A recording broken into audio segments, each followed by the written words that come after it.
duties and responsibilities. Chaitanya, we are now live on YouTube. Okay, great. Right. So let's start. All of the panelists are here.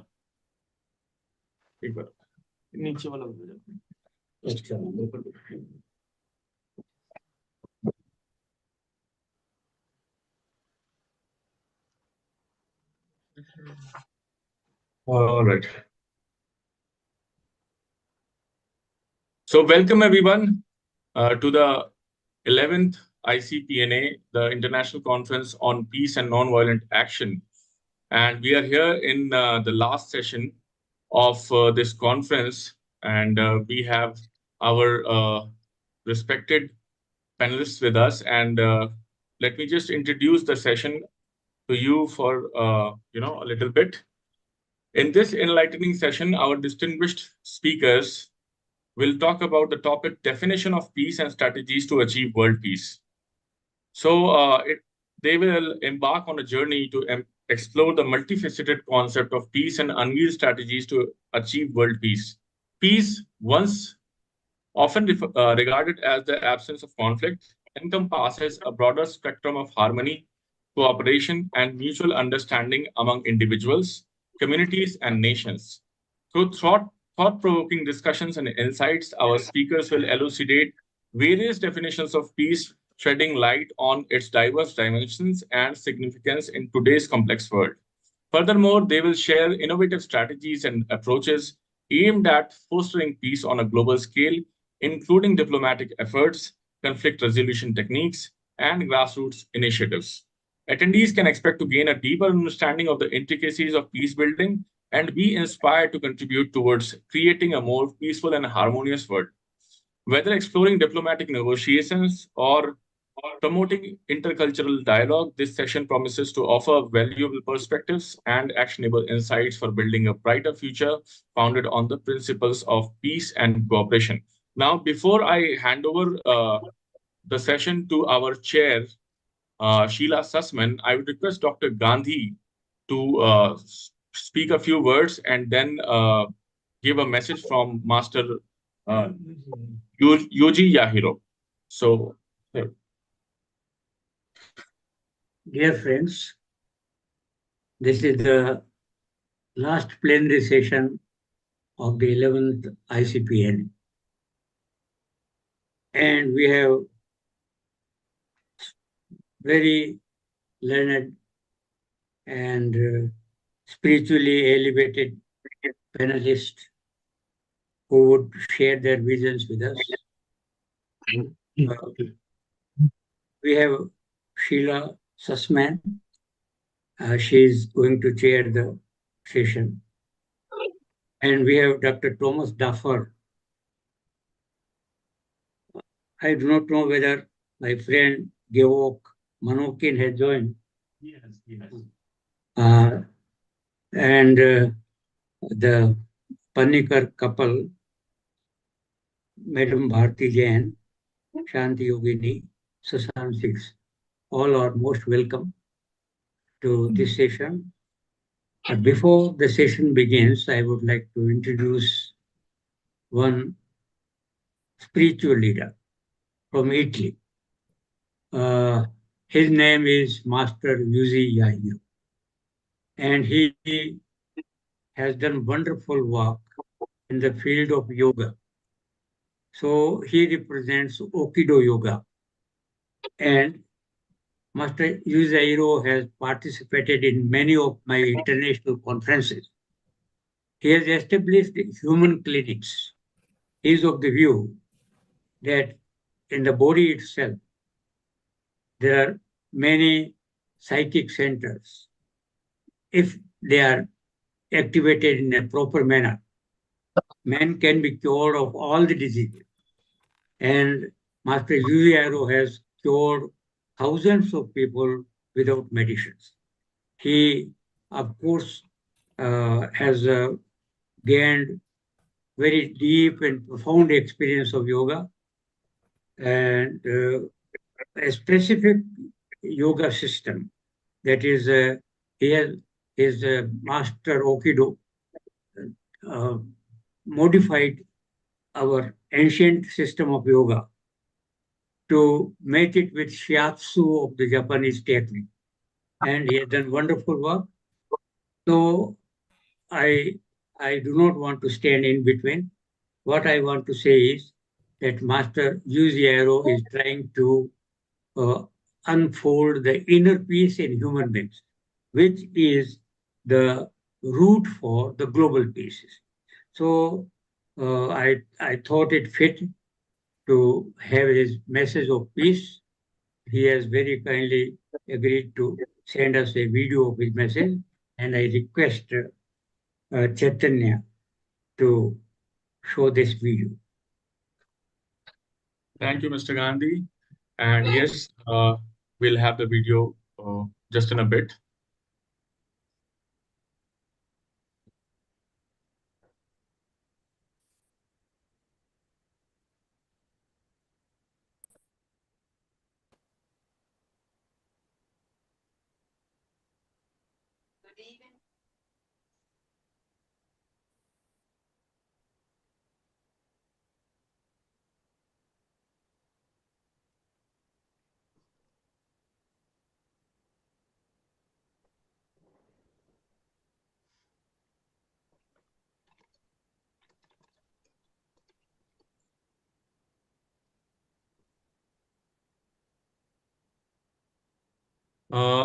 Is the video visible?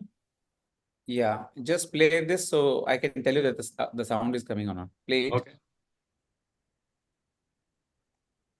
No sound there. So while sharing, you need to select the audio. Right, right. Please. Yep. You have to reshare. Yeah. I have to reshare. You have to stop and start sharing again. You will get the option to share audio. Okay. So choose that. Otherwise, your sound will not be audible to us.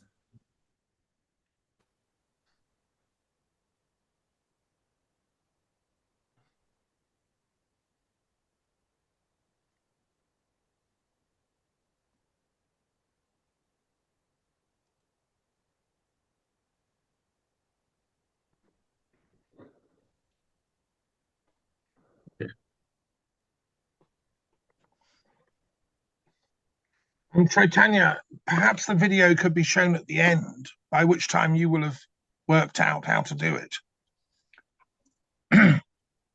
Is the screen visible? Yep. Oh.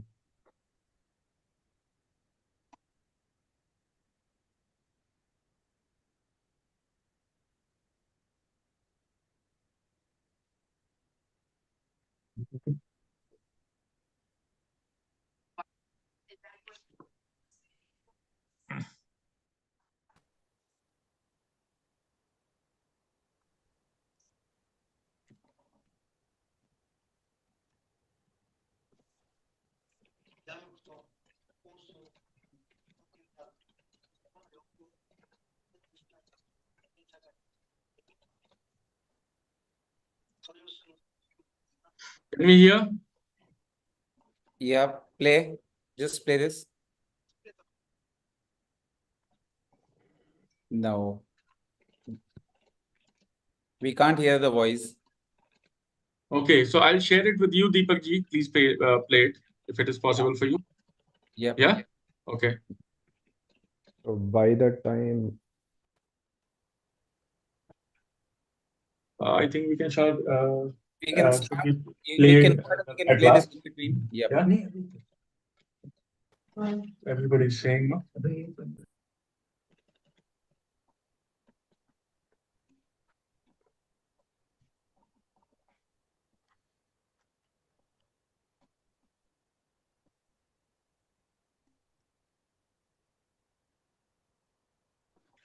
Can I again request this video be delayed till the end? Everyone here is prepared for their talk. We all have 15 minutes. I think Sheila, the moderator, should take over and actually get on with the session. This technical delay is... Dr. Tom Daffan, 1 minute, please. Let me show that message. Just 5 minutes. Just do it at the end, Dr. Gandhi. There's no harm. Have it as an extra thing at the end. Okay. Honestly, it's better we just get on with the panel of speakers that are all here. Otherwise, it's, you know, it's like we're swimming in an endless sea of uncertainty. Deepak ji, I have sent you the video, and since it's already getting so late, so we'll start. Yes. Let me just start Sir, by, you just changed yourself to host. okay.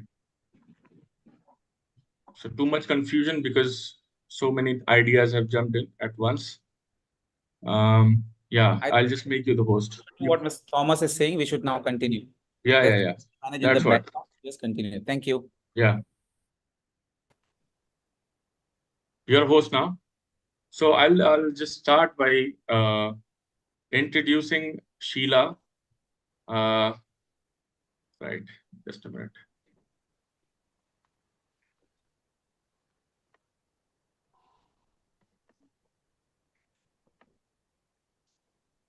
Right. So I'm sorry for the delay. I would like to introduce the session chair moderator, Sheila Sussman. Sheila, a devoted lay Buddhist since 2001, embraces both Theravada and Mahayana traditions. She organizes events, facilitates retreats, and represents Buddhism at interfaith gatherings. Previously, she studied Advaita Vedanta under Shankaracharya Swami Shantanand Saraswati. Sheila's dedication to environmental sustainability spans 20 years in Long Island, New York, and across the USA. The topic that she will be speaking on today is nonviolent communication from a Buddhist perspective. So I request Sheila Sussman to take over from here and start the proceedings. Thank you, Sheila. Thank you, Chaitanya. Can everybody hear me? Yes. Good. But we I can't want to hear you. thank Anuviva for inviting me, and I express my deep gratitude to all the panelists and the organizers, and especially to Chaitanya for making it possible. So the topic is a piece, and it's quite true that if you look it up, you'll see that it's the opposite of war. It's the absence. Now, the way I see it is that peace and war are at opposite extremes, and we're never going to have total war, and we're never going to have total peace. So somewhere in the middle is actually the Buddha's way, the middle way. Now, peace as a concept is not being peace, it's not experience of peace.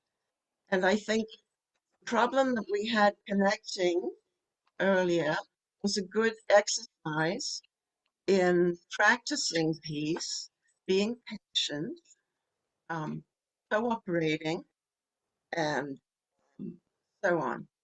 So in ourselves, we have to practice peace inside. We have to bring our own peace out and share it, and so that it becomes a constant in our body, in our speech, and in our mind.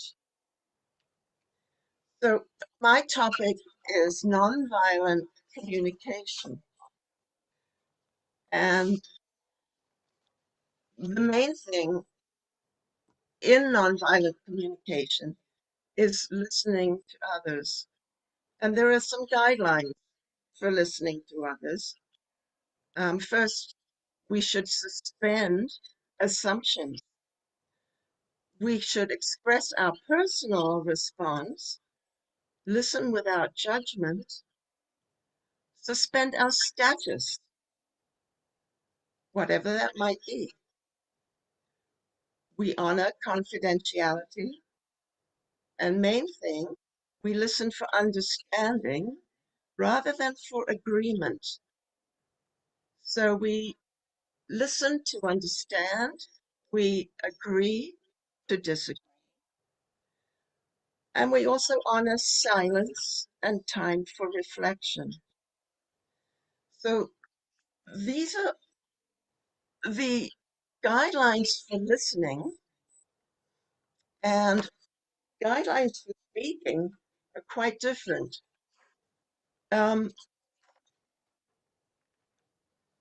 Nonviolent action is seen in two aspects. There's the pragmatic aspect, which covers non-cooperation and the type of nonviolence in the campaign for Indian independence that Mahatma Gandhi led. On the other hand, there is principled nonviolence action, and that is moral, religious, ideological, where we partner with our opponents to bring about social change by ending all violence and social injustices and seeking a solution whereby all parties win. Now, the work of peace may not bear fruit until a long time in the future. In fact, we cannot know the many outcomes, favorable or unfavorable, unfolding from even a simple action. We can only be sure of our intention to connect rather than to divide, and to do what promises to be hopeful. Now,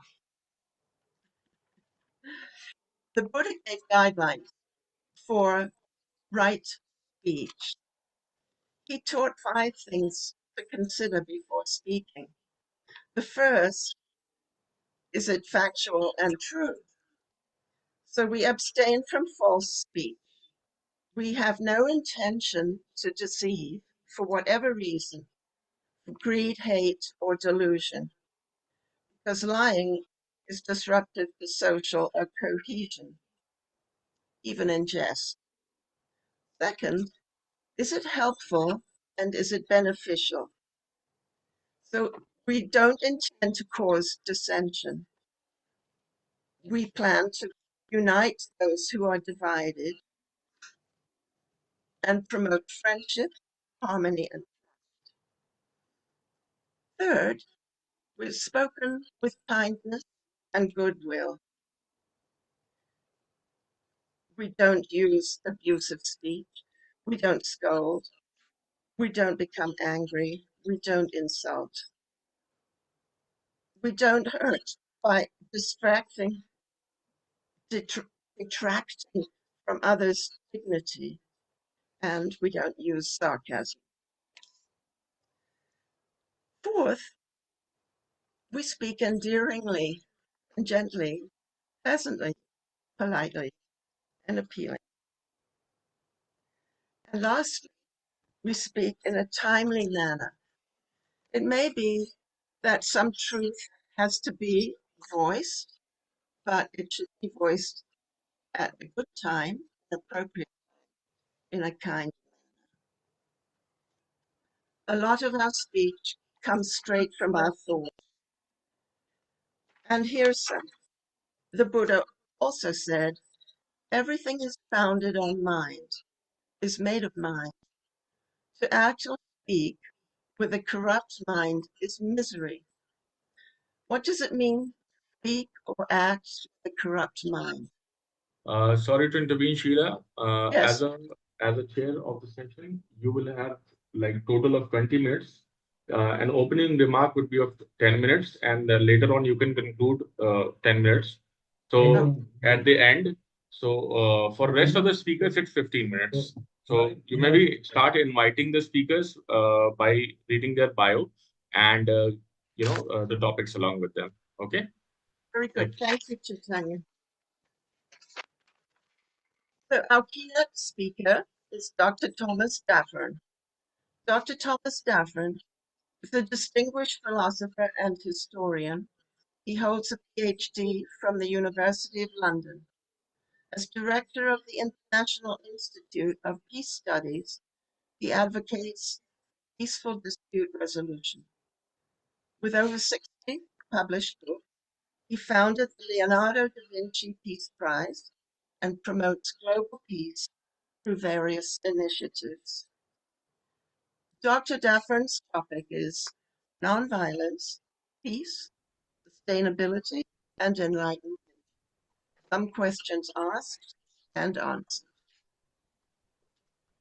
Please go ahead, Dr. and welcome. Right, greetings everyone.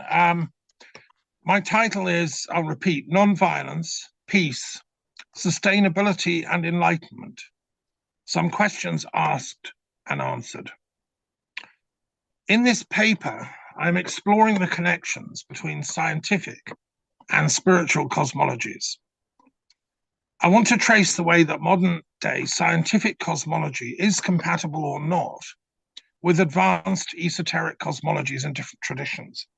For example, in Jainism and other philosophical traditions. How exactly is peace articulated in those cosmologies? What is their understanding of world peace and non-violence, inner and outer? Is it something we can actually achieve in this life, or is it something we can only achieve after death?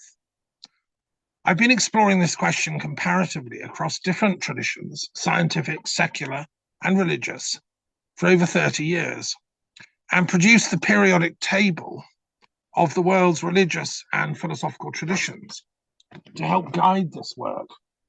How can we know which, if any, of these traditions is actually true? The question is vital, given that such rival cosmologies are now battling it out for world supremacy. What can we as intellectuals and thinkers do to contribute to peacemaking here? Next, I want to ask if there is such a thing as enlightenment, as most of these traditions affirm, and if so, what does it consist in? Is it possible to achieve in our current lifetime, or is it something we can only achieve after death? What do the different traditions say about this? This was a subject of an advanced master's course I taught online that lasted a whole year from 2022 to 23 with Satyen Raja. The next question to consider is, after enlightenment, what next? Is it a one-way ticket to disembodiment? But if so, doesn't this rather say that embodiment is something to look down on, to hold in low repute?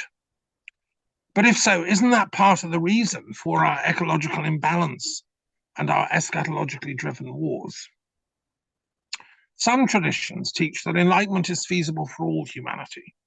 Mahayana Buddhism, esoteric Taoism, advanced Jainism, as well as theosophy, socialism, and communism, all promoted this idea.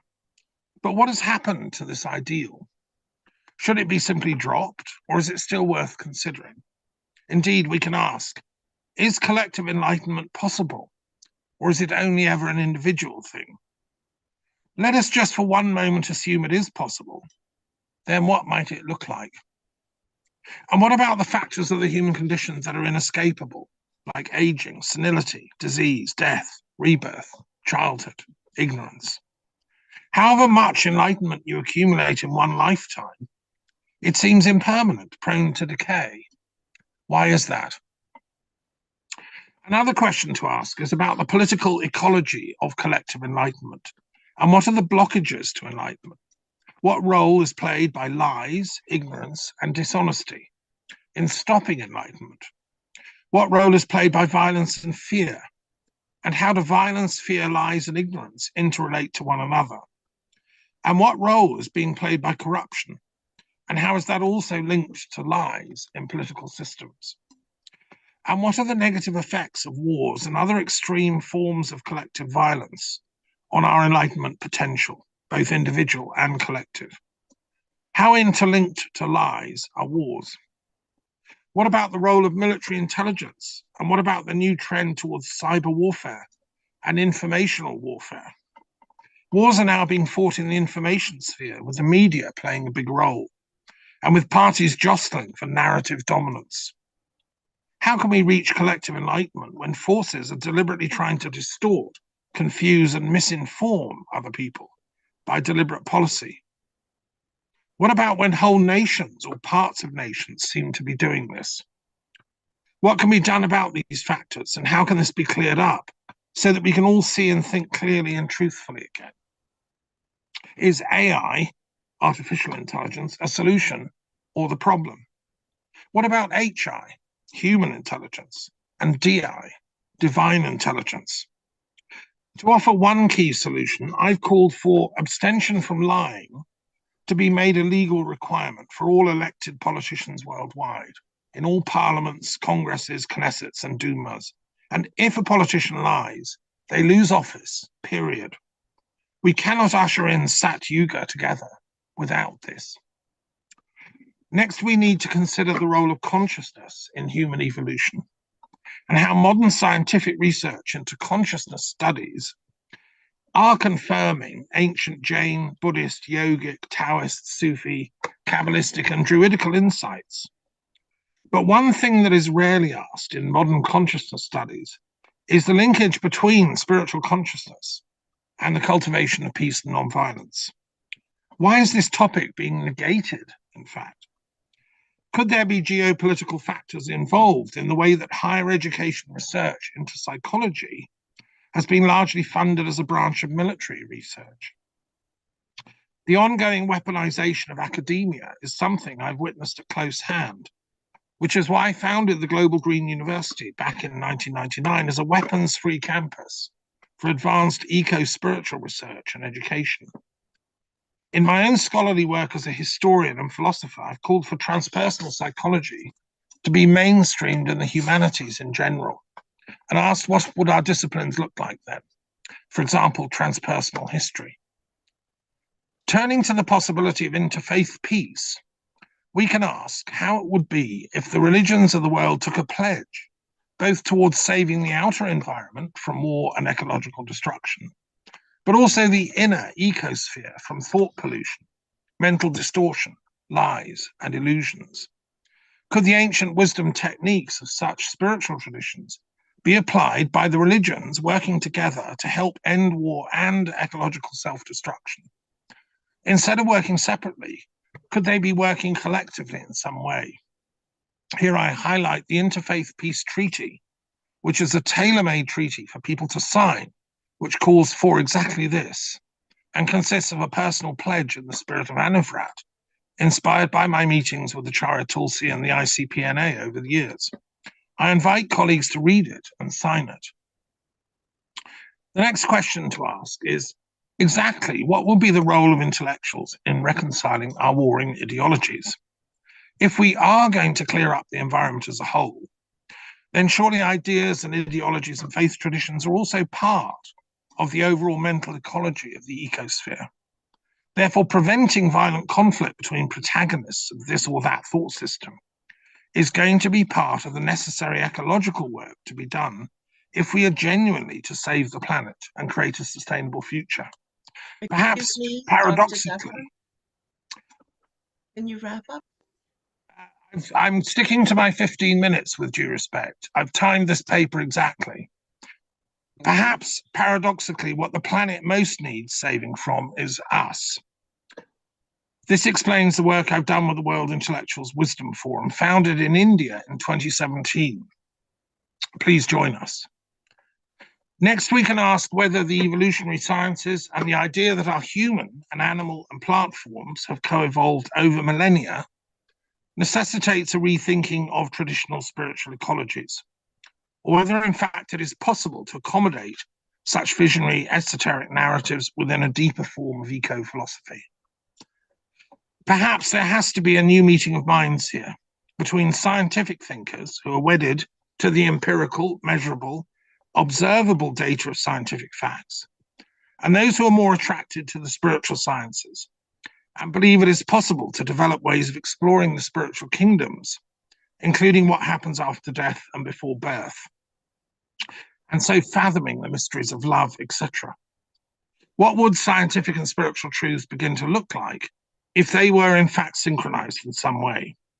This is why I've written a 3-volume Philosophiae Religionis Principia Mathematica in 2021 to see if we can develop a new science that combines the mathematical sciences with spiritual and metaphysical insights. Jainism and other philosophical teachings argue there's a final goal to knowing, an arrival point of Kaivalya Jnana, which arises naturally from the evolutionary flow of our being as human souls in embodiment, once we actualize our highest forms of awareness. Does knowledge blend itself finally into a universal knowingness of omnipresent peace, beyond artificial disciplinary barriers? How does that feel? How do we actually do it individually and collectively? Most views of enlightenment available now are premised on linear views of time and space. Once we achieve enlightenment, we reach an end goal and somehow vanish away from human embodiment, nature, and all the cares of materiality forever. But in fact, can there be a new concept of sustainable enlightenment, in which one strives both for enlightenment, yet also at the same time affirms the embodiedness of being in nature? That one doesn't leave embodiment, but rather changes between different forms of embodiment, whilst at the same time reaching and exploring the realms of supra-embodiment in the higher mental, etheric, and spiritual realms. Would this way of thinking not require a new form of logic, which instead of apartness and exclusivity and either or, stresses interconnectivity and both andness? Could this also be the basis for a new peace logic? Might we see then the multiple metaphysical and philosophical systems can exist on this planet, in this one eco-psychosphere, and yet all are precious, all are needed, and all are sacred, each according to their own karmic currents of accumulated knowingness? In fact, the Jain ideas of Anikant-Vada and the philosophical idea of epoche provides an important framework for thinking through how each thought system can participate in an endless circular ecology of spiritual knowingness, in which no parts are totally unique, all are mutually interdependent and co-creating, and the whole is suffused within each part. Could we call such a system of thought dialectical eco-spirituality? If linear thinking underlies war and genocide, the will to impose an exclusive narrative on the other through ontological destruction, what would a circular logic of peace, completeness, and eco-spiritual enlightenment generate? What is the opposite of genocide? Life-sustaining lovingness? Would not such an insight help provide a new metaphysical and scientific underpinning for an ecologically coherent philosophy of enlightenment that is at once sustainable and renewable, arising both out of scientific, cosmological, and spiritual eschatological thinking, reconciled and harmonized? Let us hope this would satisfy the diverse types of minds amongst us here on the planet, active in the search for peace, justice, beauty, love, and truth, to find a way of contributing, each according to our own unique specificities, to the wider vision of universal, comprehensive, and complete enlightenment, equivalent and parallel to complete, comprehensive, and universal peace, non-violence, and nuclear disarmament, which we must all somehow try to achieve during this lifetime. But this paper argues we will not be achieving the one without the other. To conclude, the shape at the secret heart of enlightenment is round. Thank you. Thank you very much. You posed some good questions, and they require a lot of contemplation. Thank you so much. Now we'll move to our next speaker, Dr. NN and Mrs. Sarala Panika. Dr. NN Panika, a renowned ocean engineer, social reformer, and environmentalist, has led impactful initiatives in the USA and India. He promotes national integration, disaster relief, and youth development through organizations like the National Youth Project and South Asia Fraternity. He's proficient in multiple languages. He holds a PhD in ocean engineering. Dr. Panika's topic is progressive evolution of humanity through synergistic self-management. Welcome, Dr. Thank you very much. Greetings to all peace lovers. Sarala and myself have been working on this topic of evolution to a new, to a non-violent and sustainable world through Sahajivan Swaraj, that is synergistic self-management, a new way of life, for a long time. And the fruition of all that work is being presented here for the first time in the world. Let me just look at the blue zones of the world.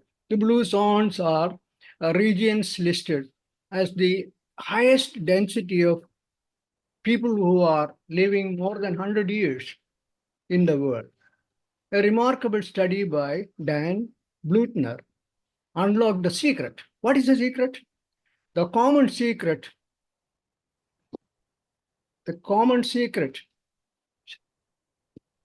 is that they live in peace, and they are active. That means non-violent action through community and volunteering. That is the secret. And what I would like to present is the way to achieve that. There's a way to do that. The way to do that is based on our own experience and the experience of many in the world. We are looking for solutions to all problems, and we want to present a solution that will be good for all problems. Sustainable peace and harmony is achieved through enlightened living and action. That is starting from yourself. That's where we can have the sustainable peace and the harmony, that is synergy. Self-empowerment for Swaraj, that means evolved tools and techniques that is provided by 3 years, science, spirituality, and service. Modern technology allows tools for empowering tools. Transformation of civilization, orientation of education and training for enlightenment, empowerment, and affirmation. Training to delete the irrelevant habits and accumulate burden of the past for reinforcement of values. So all the problem is that the scare and the fear and all kinds of things that are accumulated in ourselves, and old habits, bad habits. These are really things that have to be deleted as in a computer. Sahajivan Swaraj, that is synergistic self-management, is being proposed as a model for non-violent living and management that can be applied to all spheres of activities. How? A journey from evolution to realization. Evolution is inspired from ancient times. Actually the desire to have an ideal life here is actually from ancient times. For example, the oldest text, the Rig Veda, has a quotation on synergy. Samaniva agudi samana hridayanivaha samanamastu vo mano yathavaha susahasati. I translate it like this: may our orientation, feelings, and thought remain similar, by which synergy exists. Evolved from confluence of the streams of evolutionary progress in management sciences and social sciences. The tools that we are suggesting is evolved from those. Sahajivan Swaraj, that is synergistic self-management, is a byproduct of progressive human evolution powered by self-empowerment and technology. Now, how do we realize them? Understanding Sahajivan Swaraj. Sahajivan Swaraj implies local action with self-sufficiency for all. Simplicity, judiciousness in energy, food, materials, emotions, and thoughts. No wasted motions, no wasted emotions, no wasted energy, and no waste at all. Self-management and sustainable forever. That's the only way we can have it sustained forever. Evolved lifestyle with self-reliance and self-discipline. And that involves quite a lot of tools such as natural living, yoga, natural farming, etc. And all inclusive, everyone as equitable partners in the progress of life and action, irrespective of social or cultural differences. You can have self-rule, you can have Swaraj, everything you can have yourself if you are empowered, and if you want to do that, you can achieve it. But you cannot live alone in this world because you are interconnected. Interconnection is really global.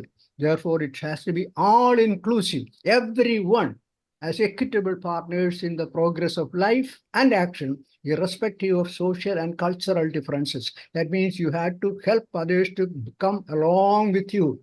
Always be available to others to have them with you. That feeling of togetherness, that Sahajivan Swaraj in Paraspara Ananda, the bliss that comes out of being together and doing things together. Sustainable peace and harmony through enlightened living and action. That enlightened living and action we will detail. We will just tell you all those details. Utilization, perception of complementarity, and which is basically it's a utilitarian. The perception of complementarity. We are all together and we are complementary to each other. But basically it's a utopian vision of ultimate unity. Ultimate unity is the aspiration that mankind has always had. So it's a utopian vision, but the utilitarian perception is the perception of complementarity, being together. Harmony and synergy are to be assured by the awareness of all around. We have to be aware of all the people around, at the same time go for self-rule, Swaraj. Attainment of self-reliance, joy of sharing. Paraspara Ananda, joy of sharing, sense of security is automatically given. If you have all the people around you with you, then you have a sense of security. That sense of security is very important for peace. And that peace has to come through you, around you, and spread it all around. Concerted and immediate efforts need of the hour to form a critical mass and initiate a chain reaction powered by modern technology. We need to have a critical mass that has to be nurtured, and that will initiate a chain reaction. Living Sahajivan Swaraj.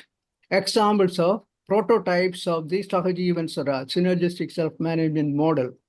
Natural farming is a natural thing that is a prototype for Sahajivan Swaraj in an environment-friendly manner. That means without insecticides, chemicals, or anything from outside, that natural farming. The natural living for intrinsic health care with self-management and assured harmony within and without. See, the problem is that too much of medication, too much of medicines, and all kinds of other things based on scare. That has to be avoided, and natural living will automatically give you health. And health management has to be self-ruled. You have to take care of your own health. Nobody else has any right to impose anything on you for your health. Energy alternatives with self-empowered and self-sufficiency for that. Education at all levels with empowered self-management and universal sharing. This is applicable in businesses also, in good businesses. Thus, the idea of everyone taking care of himself or herself very well through self-rule, self-management. At the same time, in the team, they work together. And that provides a synergy, which is really 1 + 1 is not 2, more than 3. That possibility is there when you assure synergy in a group, harmony in the group. No, there will be no conflicts of interest, no conflicts internal or external within the group. That means there is a conservation of energy in the group, and they can achieve much more competence, efficiency. All are obtained when you have this kind of a synergy in a group.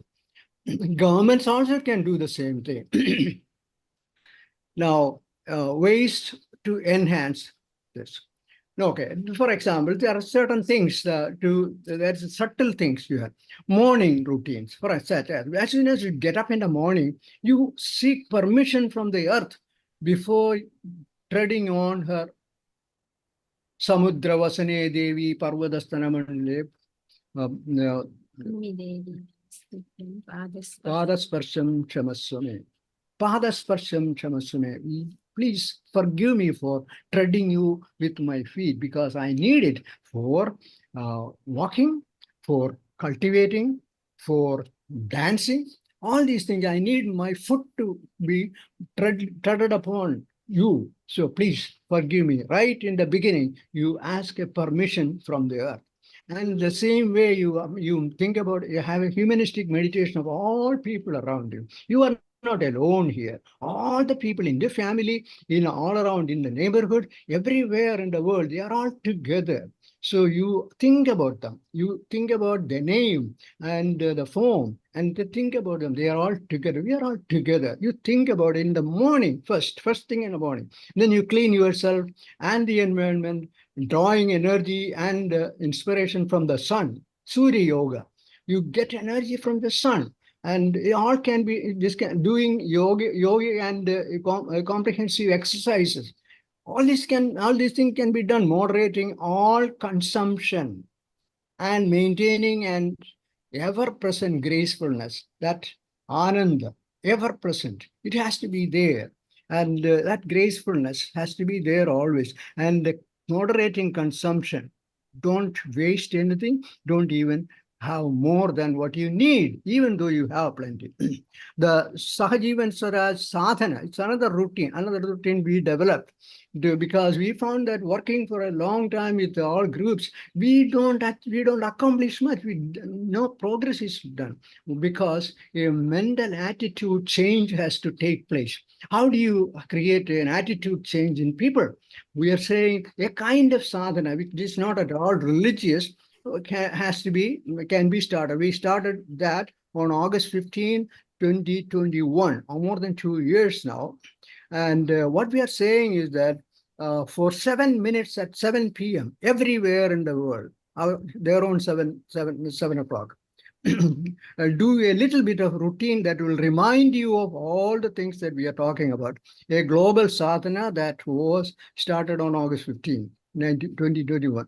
It consists of 3 parts. The first part is for 2 minutes is a symbolic reminder of physical work, essential for all. We had to do some physical, although you are doing intellectual work all the time, make sure that you do some physical work. If possible, a little cultivation, some cleaning, or whatever. Everybody has to do some physical work. And so that is a reminder. So for 2 minutes, we just rub our all over the body, clean the seat or something. That sounds symbolic. And just for 2 minutes, you do that. And the next gentle reminder, last 2 minutes are remaining. Ooh, okay. So anyway, I'm not describing the Sahajivan Swaraj Sadhana. It is there in the slides and the paper. So enhancement of human evolution. So one example I can give you. Enhancement of human evolution can be through water management, expediting entry into the solar era in all signs. Also various aspects. So I give you all the details here in the next slide. Next one. Sahajivan Swaraj, key takeaways: self-sufficiency for all, synergy, irrespective of gender, age, caste, creed, and other distinctions, local empowerment, sustainable option, whether it is in environmental rejuvenation, natural living, natural farming, energy alternatives, education, health management, government, or businesses, enhancement through yoga routines, Sahajivan Swaraj, sadhana, and many more. Practice non-violence and peace. Next. And thank you. I will have may I have permission to show you a 30-second video now. That video is interesting because all we had to aspire for is dynamic balance in the world. Don't look for static stability. Dynamic stability is the one we can have because things are changing all the time. So this video show you what can be achieved through dynamic balance, dynamic equilibrium.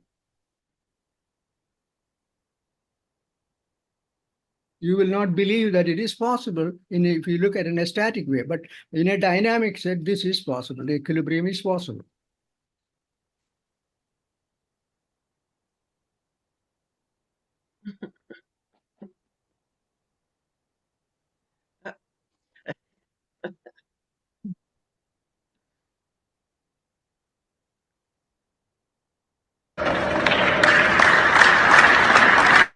Can you believe that this can be done? This is the way the world is. You don't look for static solutions to problems. You look for dynamic solutions, and the equilibrium is like, it's all balances in the world. So I just want to show this one because people are looking for old-fashioned ways of solving problems and having the status quo maintained, whether it is environment or other arrangements. And all these are, they're looking for static solutions, but dynamic equilibrium is possible. And that's what this is subtle, and it is really very delicate balance that we are living in. And so it is possible. Thank you. Thank you so much. Thank you very much, Dr. Panika, for your very positive outlook, your consideration of the use of energy, self-management, and interconnectedness. Very kind. Thank you. And the video was very enjoyable. Our next speaker, Gevorg Manoukian. Gevorg Manoukian, president of the Armenian Constitutional Rights Protection Center, is an expert in law, human rights, peace education. He serves as the editor of the Legal Scientific Review for the Sake of Justice and founded the Human Rights and Peace International School in Armenia. Over a dozen published books and articles, he focuses on human rights, peace, and humanitarian law. Gevorg Manoukian's topic today is Love is the Way to True Peace. Welcome, Dr. Manoukian. Thank you very much, Sheila. Can I share my screen to present my, Yes, make my presentation? Yes, sir.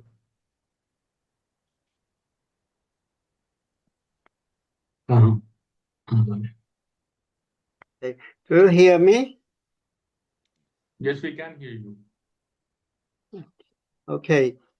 Dear colleagues, brothers and sisters, let me express my gratitude to the organizers of this conference and especially to Dr. S.L. Gandhi. My presentation is about love, that is the way to the true peace. This presentation is a contextual continuation of my presentation, which I had an honor to make in 2017 in Jaipur at the 9th International Conference on Peace and Nonviolent Action. It has proposed 5 theses. The first was peace on the globe.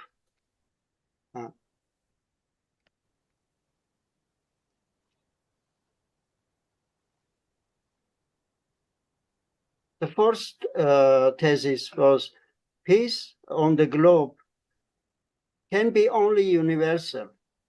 Peace cannot be isolated in a country, region, or a continent.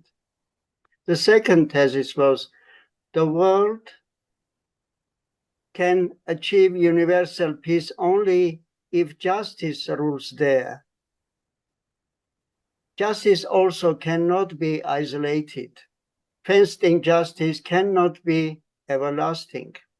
The third thesis was justice can be only global, and global justice is a mandatory precondition for the universal peace. The next thesis was global justice and universal peace in this visible world would not be achievable without spirituality and inner peace of individuals. And the last thesis was spiritual inner peace would be accessible through the true love for everyone and for all the creature.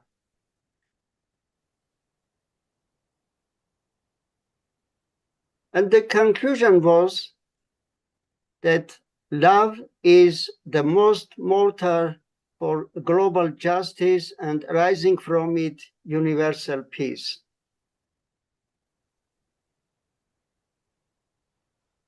My today's presentation is about practicing of love to reach peace as it has been understood in Christianity.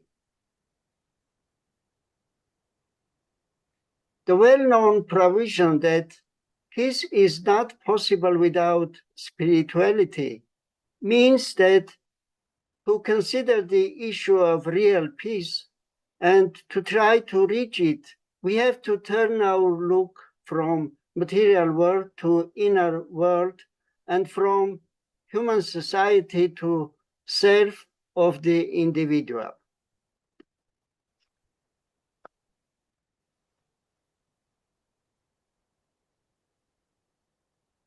The philosophy of this concept is as follows: to achieve the true real peace, changes should take place in human spirits.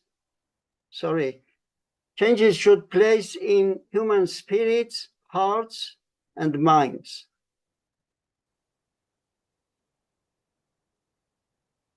Human beings, social units, nations, tend to seek the reasons of their individual, family, community, national problems, conflicts, and tragedies in the external material world. In reality, all the reasons of evils in the world are accumulated within the individuals and within the human units, communities, and nations. Similar formula was given to the two unknown British women, the two listeners in the Book of Daily Commandments, God Calling, in 1930s. It was written on April 20.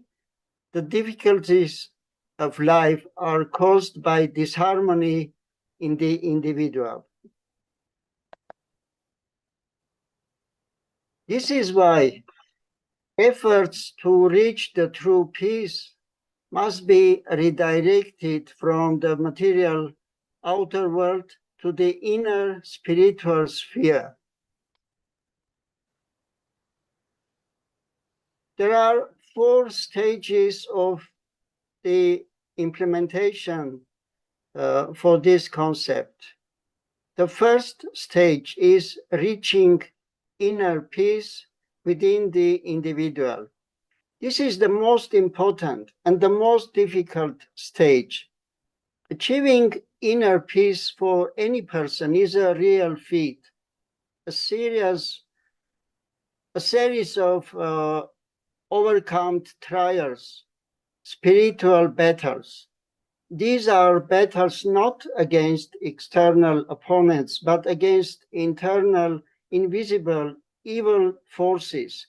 It can be called a complicated spiritual surgery of self-conquest and even killing of self, killing of ego. Reaching inner peace within the individual supposes several necessary preparations.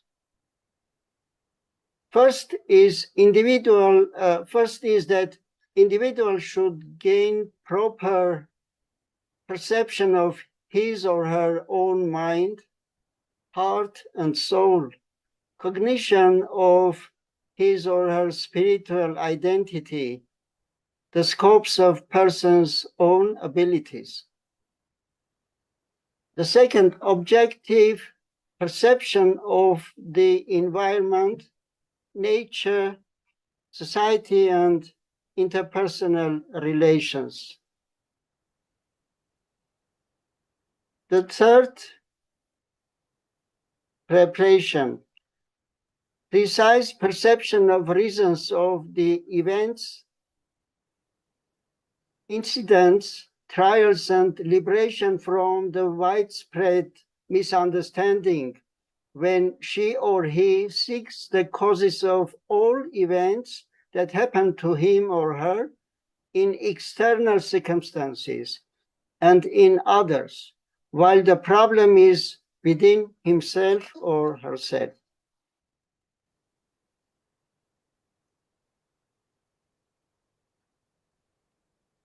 The second stage is reaching peace in families.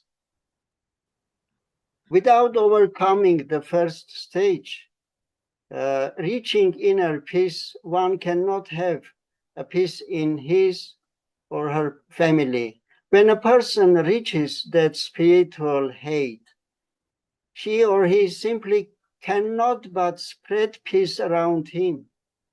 She or he will radiate a loving peace to all around him, her, like a candle or beacon.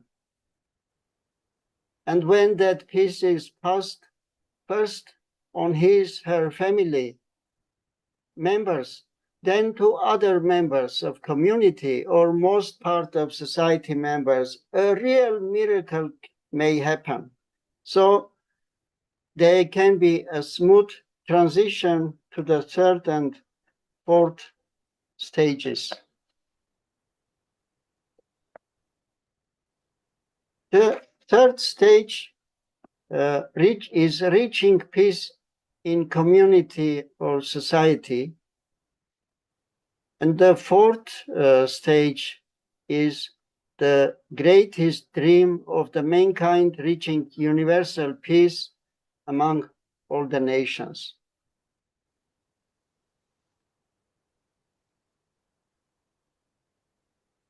There are many different methods, means to reach peace. And the main means are education, culture, and art.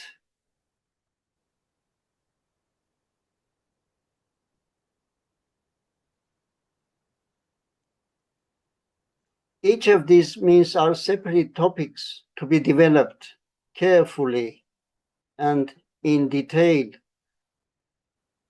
As in current reality, the societies often often face such phenomena like anti-education, anti-culture, and anti-art. When in a society, xenophobia, hate, racism flourish, it would be difficult to speak about an educational system or culture or art in such societies. We must speak about, in such cases, about anti-education, anti-culture, and anti-art.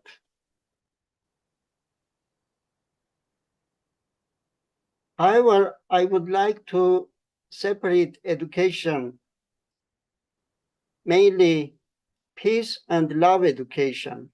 That is very hard, very slow, but quite stable and constant way to reach the real, true peace.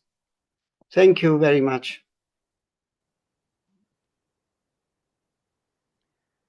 Thank you so much, Gavok Manukian, for your lovely talk. Peace and justice go together hand in hand. And here to cultivate and transform our own spirits, hearts, and minds before we can reach universal peace. Thank you very much. Our next speaker will be Susan C. I hope I'm pronouncing it correctly. Oh, you're muted. Seats. Seats. Thank you. Susan Seats, with degrees from the University of Illinois and the University of Arizona, combines social work and teaching. An avid traveler, participated in humanitarian efforts in El Salvador, India, and Uganda. Susan teaches English globally and served in Wuhan, China during the pandemic. She also contributes to global projects through a board of directors. Susan's topic today, peace or nonviolent communication, building bridges, understanding as a path towards peace. Thank you, Susan. Go ahead. Thank you. And thank you, Dr. Gandhi, for this opportunity.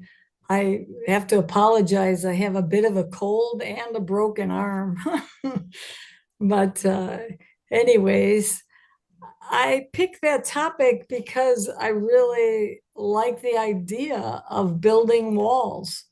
You know, Sheila, you were asking for all of us to give a definition of peace. And I was trying to meditate on it and really think it's so complex. And then I looked at my artificial intelligence, GPT, and they say peace is understood as a social and political concept. It encompasses justice, equality, and the protection of human rights. It's a dynamic process that involves fostering cooperation, understanding, and sustainable development. And it's multifaceted with cultural, spiritual, and philosophical dimensions. Whew, that's a mouthful. You know, I had a hard time coming up with a speech because there's been so much turbulence in the world. My heart was breaking, and I could not imagine coming to a place of resolution in me where I could feel a lot of hope. And especially with this last war with Gaza. And it's interesting because I have been listening to Al Jazeera just to get a different viewpoint and to see what was happening every day in Gaza. And it's horrible what Hamas did with Israel as well. But I was having a hard time staying neutral. And wouldn't you know how the universe works? When I got on the airplane to come to India, I sat next to an Israeli woman for 15 hours. And not only was she from Israel, although she's been living in the United States for a few years, her son was fighting in Gaza. Yikes. By the end of 15 hours, we were good friends. And she was upset. I had the Al Jazeera app on my phone. But I said, I need to have different viewpoints. Some of my best friends were Jewish. I was married to a Jewish man. And she admitted to me that the Jewish people do not know the Palestinians. And it's easy to view someone as an enemy and dehumanize them when you don't know and understand them. And that idea of bridges and focus on peace one heart at a time is what I want to share with you. In the 17th century, Sir Isaac Newton, he was an astronomer, a physicist, and a theologian. He said, we're making too many walls and not enough bridges. That's a metaphor. And later on, Martin Luther King also said, let's build more bridges, not walls. And then last week in the Chinese news, I noticed China saying, as he met with the European Union countries, let us build bridges between our countries. And when you think about walls, they separate us from our shared humanity. And as many people have been saying, those walls can be things like stereotypes, judgment, hatred, racism. We have so much of that in the United States right now. We've had 656 mass shootings last year. And we've had 50,000 people commit suicide. It's horrible. The main thing with walls is that idea of us versus them. And whatever us is it because of my skin color or my intellect or many things, that us and them is such a big wall. And I think that I have been so inspired by everyone that has been talking at this conference. Sometimes I feel a bit alone. I do marches and protests and written articles. I've called the president, left a message, and my congressman. But to be with such like minds and to have learned so much, it's really inspired me to dedicate the rest of my life in peace, with peace, and being more and more involved. I think the consciousness of the world is rising. People are tired of wars, and they're speaking this through their marches and their cries. I think there's such power in stories, and I am going to share humbly my journey of breaking down walls. I must say it there's one thing I wanted to say before that, though. I have come to India and I spent 8 days at an orphanage that I fundraise for in California. And I also have been living with families, and they've been so kind and wonderful to me. This is my 13th time to India. I love this country. Anyways, I met, though, a 9-year-old boy I became close to at the last family. I was showing him a picture of Uganda and the children that I was playing with there, and some of them were Muslim. And he said, oh, I only like Indian Muslims. I hate Pakistan Muslims or any other in the world. And that was a teachable moment. I have worked 30 years with children, and I think there's so many opportunities every day that we can influence them, and we can ask them, help me understand why you think that way. And you walk them through some critical thinking, and that can make such a difference.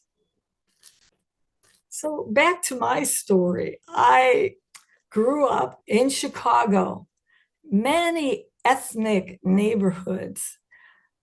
My grandparents all came on the boat from Poland. My neighborhood was white, European, and Christian. Polish foods and songs and language were all a natural part of my childhood. I went to Christian grade school, Christian high school, and I was taught my religion was the best. I begged my father, finally, let me go to a government college. I feel so comfortable here. My life was predictable, but I felt so sheltered. It was in college that I started to see other people with different belief systems and different religions. And the lesson I learned there was to develop a respect for others, no matter what their opinion is. I went back to Chicago a few years later, And an Indian community started right next to my family's area. And one day I decided to walk into the Indian neighborhood. I was pretty young. No one wanted to go with me. And so I got the courage and I went myself. I was so overwhelmed. Men with turbans, women with dots, jewelry, the smells of the restaurants, spicy foods, different languages I had never heard before.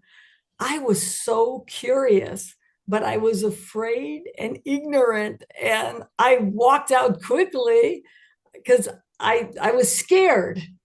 Again, that us and them. Well, years later, I went back to visit my parents again, and they made friends with an Indian priest. I had matured a little bit, and I said to the priest, I would love to go to India. After all, I love Gandhi, Mark Twain, the Beatles, Mother Teresa. All of them were profoundly affected by India. And he said, I will make a trip for you. I will make it a reality.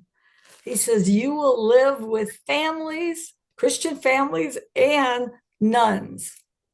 I said, okay. But inside, I was scared. I was to go on a 6-week journey by myself, by train, to many places: Delhi, Calcutta, Madras, Kerala, Bombay. Oof. I got off each stop, held my name on a paper, and I waited for someone to get me. And I had to put my Western mind on a shelf because I wanted to be open to everything I would be experiencing. The nuns took me to villages, to schools, to hospitals. I had never seen so much poverty in my life.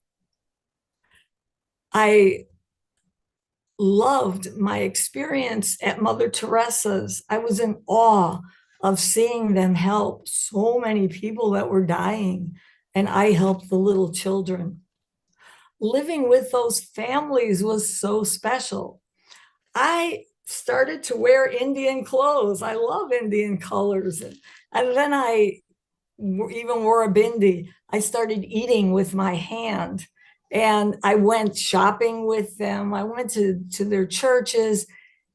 I felt like I really immersed. And also, I just learned to appreciate another culture.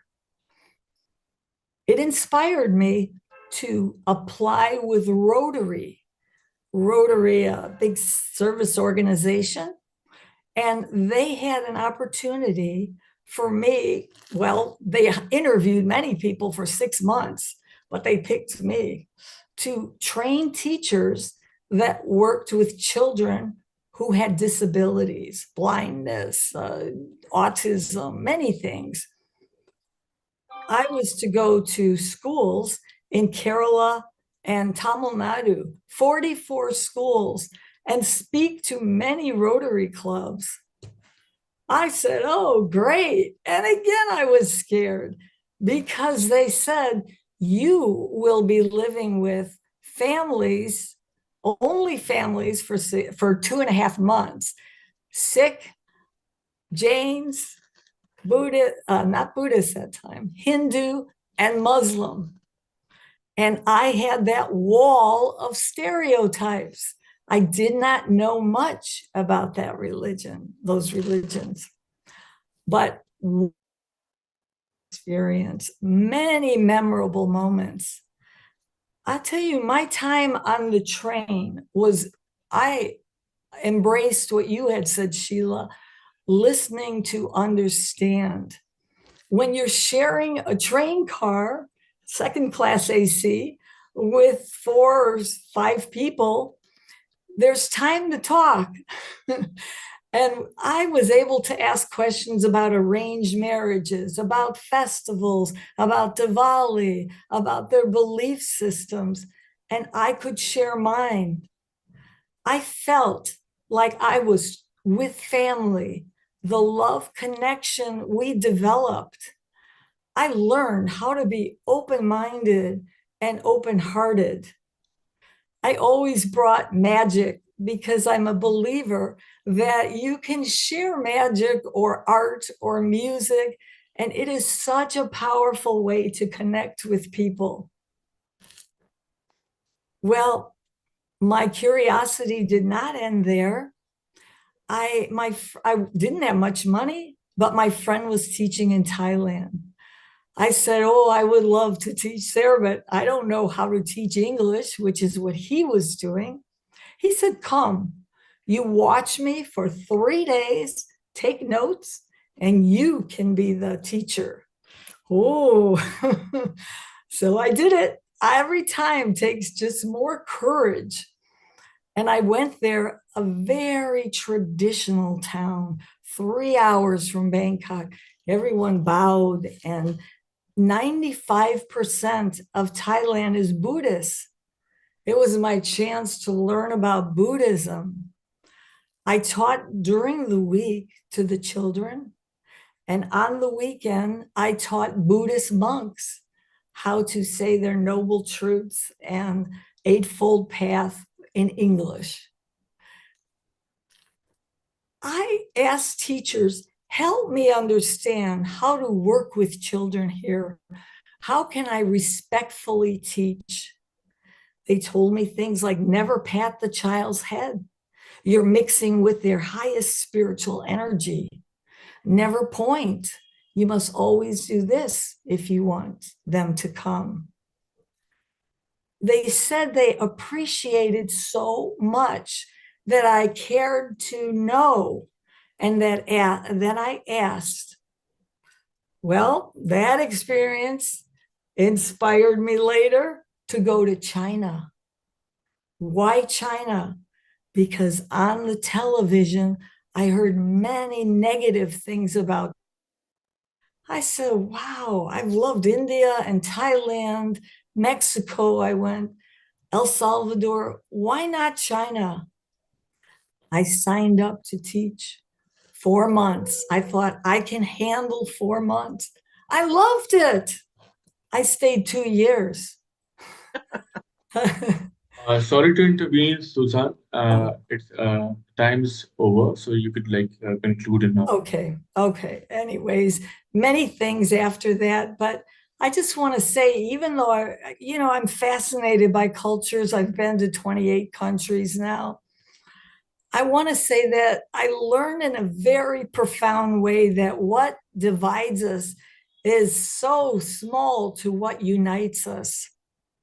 I want to encourage everyone to belong to interfaith groups, to volunteer with NGOs or boards of directors, travel when you can into the local areas, anything to keep watering that seed that helps you really listen with understanding. Thank you all again, and for the roles you play in peace. And thank you, Susan. You are a great adventurer and very brave, and a great example of how to learn to get along with other people and be curious and interested in their customs and their lives and their way of living. And thank you so much for sharing your personal experience. We appreciate it. So we move to our next speaker, Shanti Yogini. Welcome, Shanti. A renowned yoga master and best-selling author, founded the Yoga for Happiness Academy to preserve authentic yoga teachings. With a lineage of yoga masters and a background in software engineering, she has taught for 20 years, bridging East-West approaches. Shanti trains yoga teachers worldwide, empowering students to find healing and happiness through ancient wisdom and modern techniques. Shanti's topic is Ahimsa, the eternal truth. Welcome, Shah.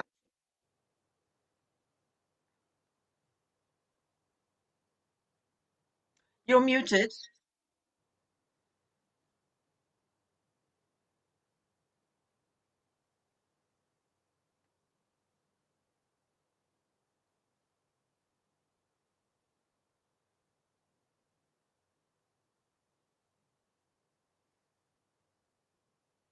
There we go.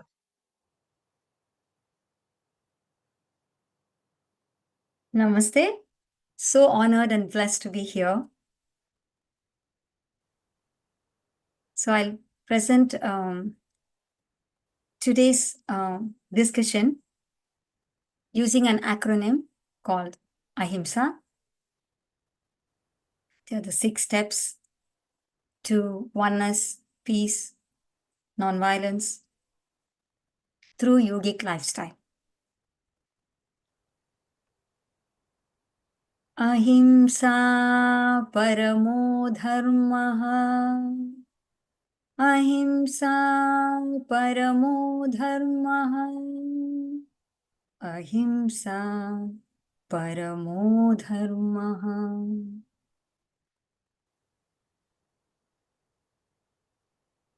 So the word dharma has got many meanings. So we can say that ahimsa, non-violence, is the highest virtue or highest duty, or it is the fundamental core essence. The dharma of sugar is sweetness. So something may look like sugar, may feel like sugar, but if it's not sweet, then it is not sugar. The dharma of fire is heat. So something may look like fire, but if it's not hot, then it's not fire. So dharma is the truth of an object. So the dharma or truth of humans is ahimsa, non-violence, peace. So what is violence? It is violating the right of others, humans, animals, plants, environment. And violence exists because of the sense of separation, the wall that Susan was talking about. Separation is untrue. Oneness is the truth. Everything in the universe is made of just one thing. We are all one. Our Vedas proclaim it. We call it Advaita, non-duality. Quantum mechanics agrees with it. They call it the unified field that pervades the entire universe. So the root cause of violence is the ignorance of this truth that we are all one. We feel we are all different because we look different, we think different, we dress differently, we eat differently, we behave differently, and we have different values. So we'll go to the story of the gold jewelry. The goldsmith delivered to the lady 4 pieces of jewelry: bangle, necklace, earring, and finger ring, all made of gold. Each piece thinks it is different from, and it's even superior and more useful to the lady than the other 3 pieces. They all came from one source, a lump of gold. Now the lady is not happy with the design and is sending them all back to the goldsmith. So the unique existence of the 4 gold jewelry will vanish and they will become a lump of gold again. So similarly, we all came from the same source, the cosmic energy. For science, energy and matter are interconvertible. And we have the Einstein's formula, E equal to mc squared. Energy equal to mass into velocity of light squared. So this cosmic energy made itself into various forms, and we each seem to have a unique existence. But if all this matter can be converted back into energy, then all that results is one big cosmic energy.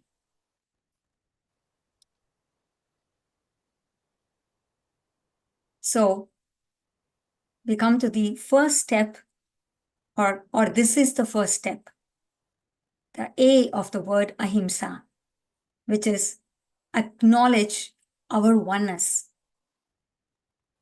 Develop awareness and appreciation for the universal oneness.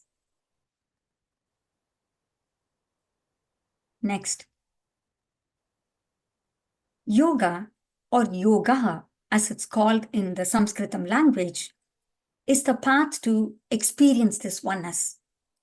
The word yoga comes from the root word yuj, which means to yoke or unite. Yoga is the science of how to live so as to be in the state of oneness, the state of happiness. This state is called Sat Chit Ananda, Satchidananda. Sat is existence, Chit, consciousness, Ananda, bliss. So yoga is not fitness exercises as being misrepresented, adulterated, commercialized, misappropriated, and diluted in these days. When there is oneness, yoga, and there is no sense of separation, then how can there be violence? Who hurts whom? That's why the 5 yamas, which are the values for harmony, as given by sage Patanjali in his Yoga Sutram, the very first one is ahimsa, and it's followed by next satyam, truth.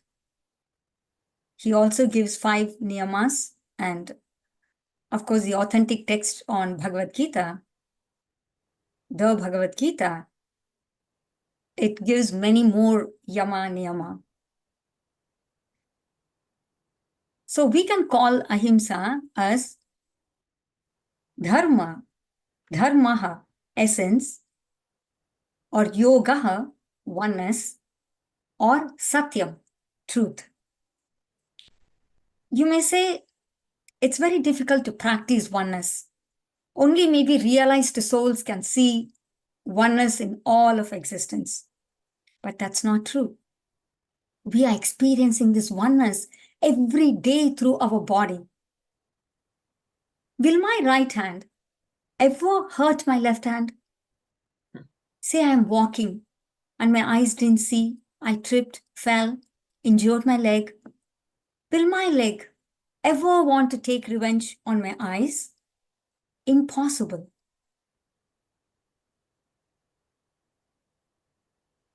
Because the simple body parts are intelligent enough to understand that all of them belong to one entity, the same body. They are in the state of yoga, union. So yoga is a systematic syllabus for non-violent living, for being in the state of oneness, peace, harmony. So if through examples and the concept of the yogic wisdom, we become intellectually aware, then we can remind ourselves whenever the sense of separation, the wall, wants to get expressed. We can use simple 2-minute yoga tools from the yogic lifestyle to help address the negative emotions of anger, frustration, fear, anxiety, hopelessness, all such which lead to violence. Then it's no more about the government or the non-profits or the United Nations, what they can do, but it is what individuals can do in their own capacity once they've received the right knowledge and training. So we come to the second step, that is the H of ahimsa, which is harness the power of yogic lifestyle. Next, what are the different facets of violence and non-violence? We hurt other humans, animals, plants, environment, and even ourselves.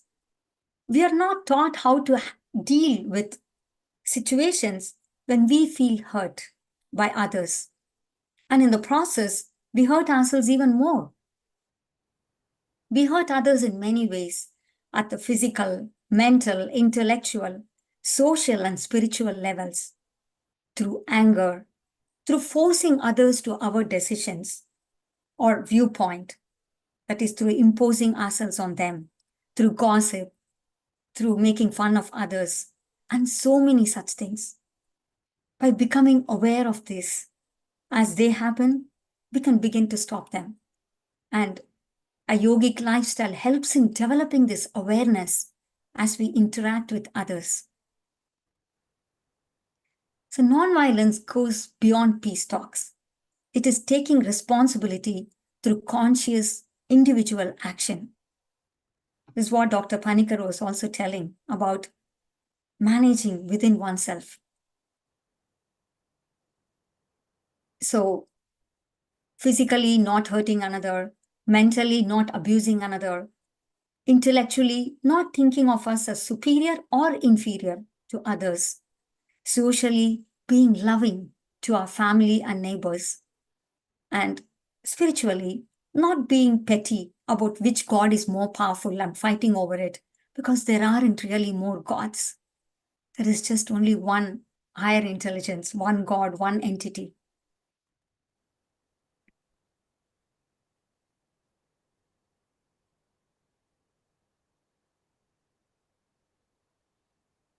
So Yamaha and Niyamaha, they are the yogic values to ensure harmony with others and with ourselves.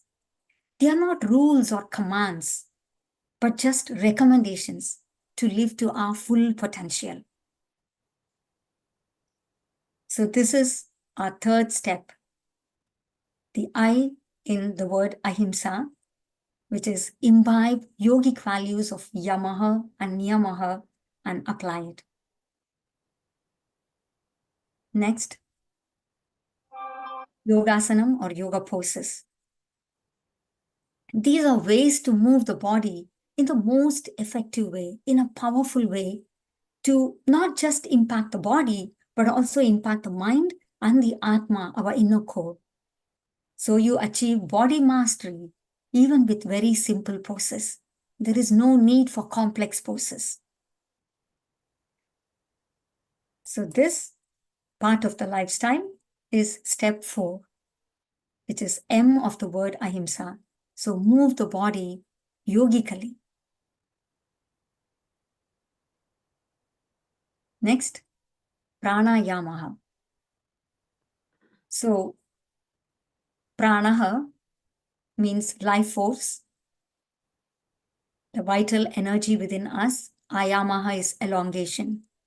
So pranayamaha is the way to expand our life force, our energy, through our very own breath. Sorry to intervene, ma'am. Last 2 minutes to conclude. Thank you. So slow down the breath, deep, conscious breathing. And that is our step 5, S of the word ahimsa. So slow down your breath. And lastly, yogic non-violent eating, because yogic lifestyle also teaches us the right way to eat, which supports the ahimsa lifestyle, which brings peace to our life. Becoming a vegetarian or a vegan alone is not sufficient, I agree, to follow the ahimsa lifestyle, but non-violence is incomplete and meaningless if we continue to hurt animals for our sensual pleasure, for eating, and for other things. So A is adopt yogic way of eating. So this is how the yogic lifestyle can provide us a means to live with non-violence, with a feeling of oneness, and feeling that inner peace within, which then reflects itself to peace around in the family, in the community, and in the world. And it all starts with the individual. Thank you so much. Namaste. Thank you, Shant, for showing us strategies for living in peace and behaving as a unit with, inside the unified field. The jewelry example was illuminating. Thank you. Thank you. So now we turn to Bharti Jain. Bharti Jain, chairperson of Udaan Bharti Sky Foundation, and Namopar Jim is a transformative force in wellness education. With over 24 years of service, he coordinates global forums, mentors youth, and advocates for holistic well-being. Her innovative Namokar gym therapies have earned acclaim amidst the COVID-19 pandemic.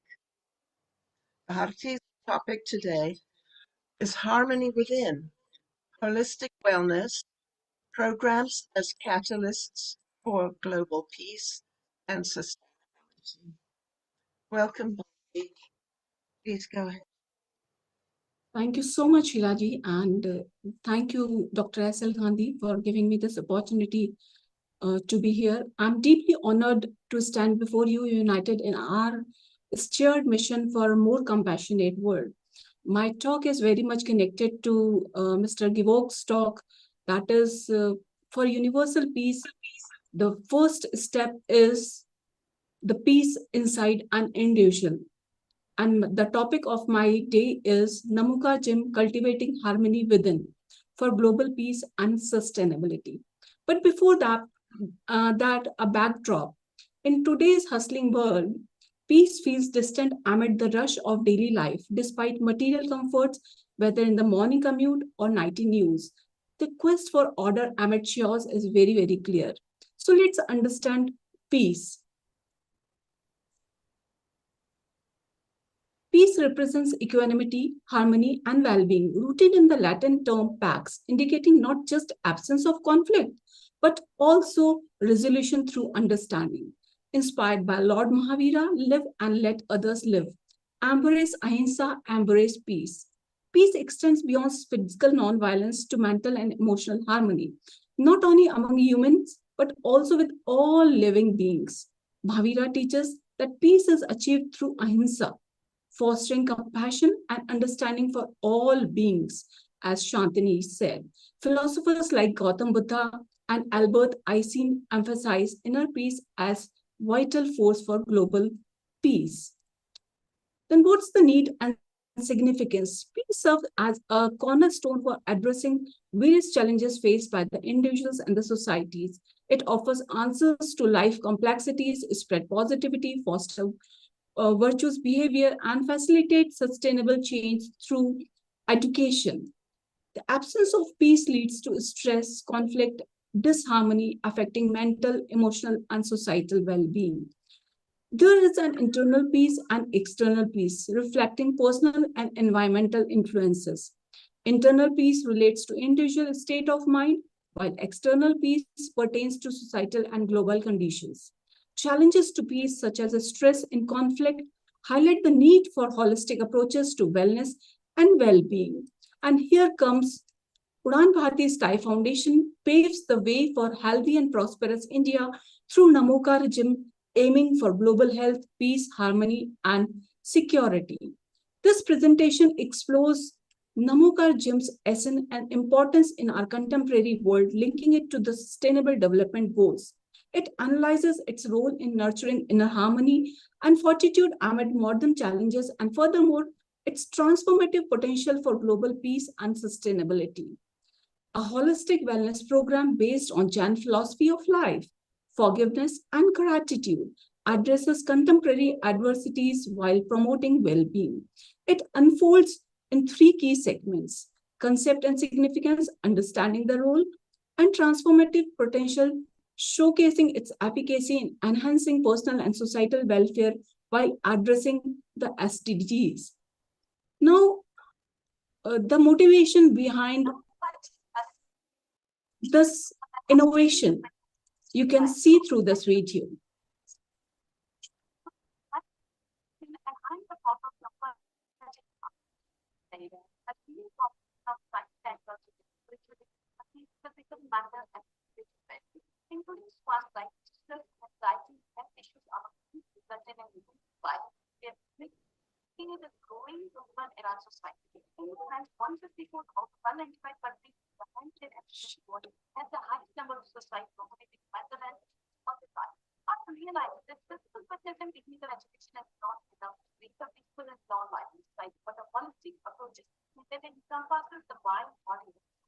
Is the video audible?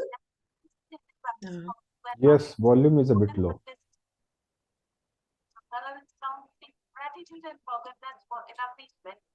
Or should I replay the video? I think able to understand.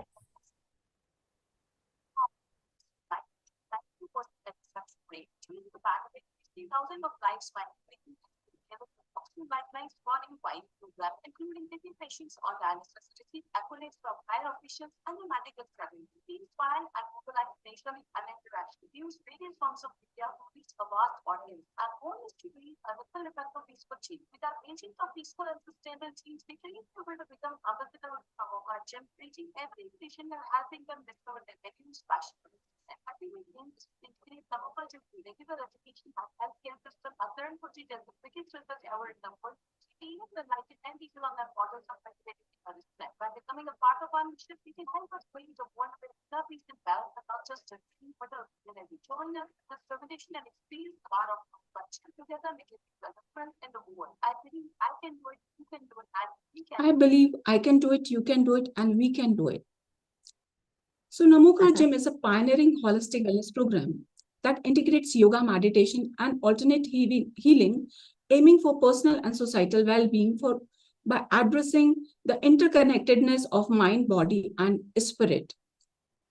In today's world, where stress, conflict, and environmental degradation are prevalent, such holistic programs are vital for resilience, harmony, and sustainability, reflecting the fusion of scientific understanding and spiritual wisdom, offering a holistic approach to individual and collective wellness. The concept is non-violence rooted in compassion, empathy, and respect for all life. It embodies inner peace and harmony, sustainability, meeting present need without compromising the ability of future generation. It entails ecological balance and social equality, enlightenment, realizing one's true nature and the interconnectedness of all beings transcending egoic consciousness. And the role of Namoka Gym is to bridge between these concepts, offering a holistic framework for personal and collective transformation. By integrating scientific knowledge with spiritual principle, Namoka Gym facilitates the cultivation of inner harmony, resilience, and compassion, which are essential for fostering global peace and sustainability. The elements that we used in Namoka Gym are body, the physical part, mind, the subtle part, soul, the spiritual element of human being, and the breath, the vital link connecting the mind, body, and soul. The methodology approach Namoka Gym adopts is a multifold approach to holistic wellness, drawing inspiration from ancient wisdom tradition as well as modern scientific research. These practices include Namaskar Yoga Mudra, Namaskar Mantra, Pranayama meditation, mindfulness techniques, color and sound healing, which is the USP of the program, and main is the energy balancing. The energy is one. Namaskar Yoga Asana help us to synthesize the two sides of our brain by acting directly on the nervous system. Whereas Namaskar Mantra, ancient wisdom shows specific sound activate unique brain regions, unblocking extraordinary abilities, that is siddhis. Mantras activate energy at the base of the spine, amplifying subtle breath for enhanced vitality. And here we bow to the five universal personalities who has attained enlightenment or who has win over their 4 and 8 karmas and all the gurus and saints of the universe. Next, coming to the pranayama, various healing techniques enable us to regulate the sympathetic and parasympathetic nervous system, that aiding in emotional control and preventing amygdala hijacking. Then meditation changes in metabolism, heart rate, respiration, blood pressure, and brain chemistry triggered during the meditative state, sense of joy, well-being, and calm is included. Then mindfulness techniques, we are using affirmations, creative visualization, then psychosensory therapies like EFT, Heavening, and all, which help us to cultivate present moment awareness for holistic well-being. And the USP of the program is the color and sound healing. That research indicates that all matter from DNA strands to continents vibrates, emitting subtle sound. Tailored sound therapies align cell vibrations, correcting patterns and promoting harmonious cellular health. Then we all know that total amount of energy. We all know that everything in the universe is made up of energy, and total amount of energy in the universe is constant. And there is only one energy, your energy, my energy, energy of God. Everything is one. The only thing is change is the frequency. So if I change my frequency, I can change my life. Energy cannot be created or killed, but I can increase the frequency around me. When frequency matches, attraction happens automatically. So what you attract in your life depends on what frequency you have and what frequency you want. Those frequencies should match. 3 minutes to conclude. You need to match the required frequency. I think I started very late. That's what we do with the Mukha practices. It helps us to easily tune our radio to match the required frequencies. And we analyze the health problems with the individual, physical, mental, behavioral, and social. And we found the corporates have the maximum problems. And we have seen the level of impact in 7 categories: students, sports, corporates, men, women, clinical practices, and societal groups. And we have seen a drastic improvement in that. The level of impact is 92% in terms of health, thinking, work efficiency, confidentiality, psychological, behavioral, academics, and value education. Around 2 lakh pupils are covered. With the research of 60 participants, we have found tremendous effects in physical, mental, emotional, intellectual, and kindness, empathy. And the ripple effect is the cultivation of inner harmony through Namokajim has broader implications for societal peace and environmental sustainability. Inner peace from Namokajim encourages compassionate interactions, fostering peaceful communities. Furthermore, the promotion of holistic wellness practices like Namokajim inspire greater awareness and care for the environmental, leading to more sustainable lifestyle and practices. If you see the storyboard, we have covered the youth and women empowerment, spiritual empowerment, ignited the spirit of Ahimsa through marathon, initiated international launch for agent of peaceful and sustainable change. Then we are training CRPF, Army, and Navy professionals, the forming of a youth wing, nurturing, finding new talents, good touch, bad touch, teaching, training children for peace and non-violent actions, Project Atma Shakti, where special children find a strength alongside peers, and many more such projects we are doing, awakening the spirit, the empowering people with realizing their inner strength, then touching to corporates,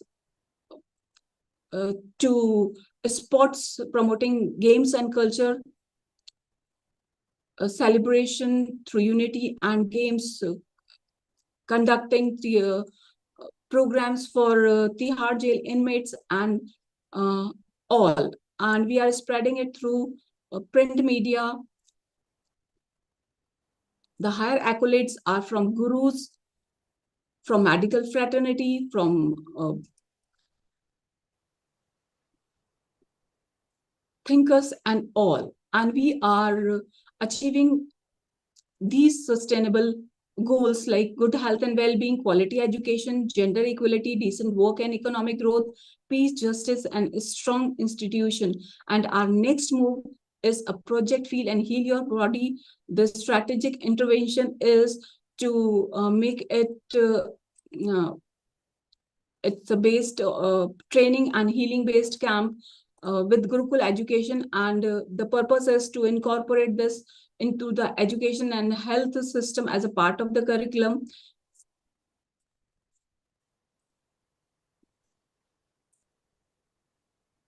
It will be done in 3 phases: testing, training, and then again post testing. And the results will be like improved physical health and enhanced mental well-being, increased awareness, promotion of environment, and you all can join in this mission.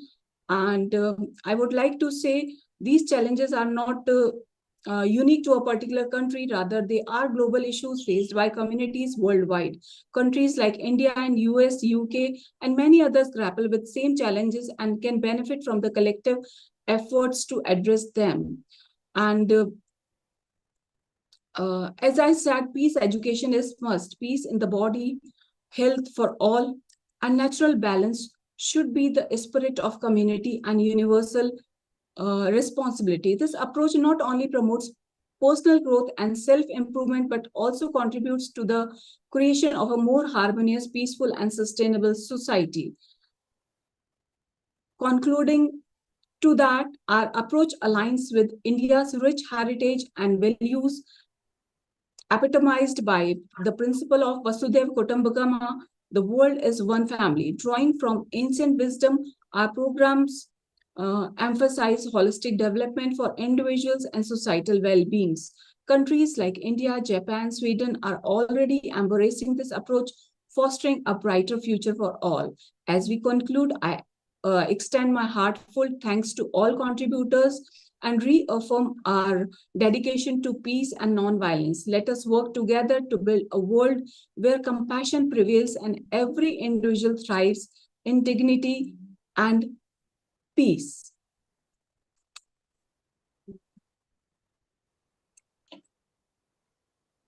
Thank you so much, Bharti. You shared with us a lot about your comprehensive programs that you offer, the many methods of achieving holistic practice and living, and we appreciate very much. Thank you. Thank you so much. And this, my special thanks are extended to Dr. Gandhi for extending the initial invitation, and to Thomas Deffen for his ongoing support and inspiration in our pursuit for peace and non-violence. Jai Hind, Jai Bharat, Jai Jagat. Thank you. So we have reached the end of our session. We're a little bit over time, so I'd just like to say it feels so privileged to have shared this convention of peace sharing and teaching. And I think I'd like to end with this little note. As we move through this troubled world, may we vow to be a beacon of peace, a fearless carrier of respect and loving kindness for all life, a teller of truth, a voice for justice, a protector of those vulnerable or targeted. May the power of wisdom, integrity, and compassion be our guide. And I thank Anuviva for making all of this possible, the entire program. Thank you so much. Thank you so much, Sheila Sasman. Now we have one more. The last presentation is going to be a video from Master Yahiro. So, Deepak ji, are we ready with the video? Could we please share it? Yeah, I can do that. Please do that, sir.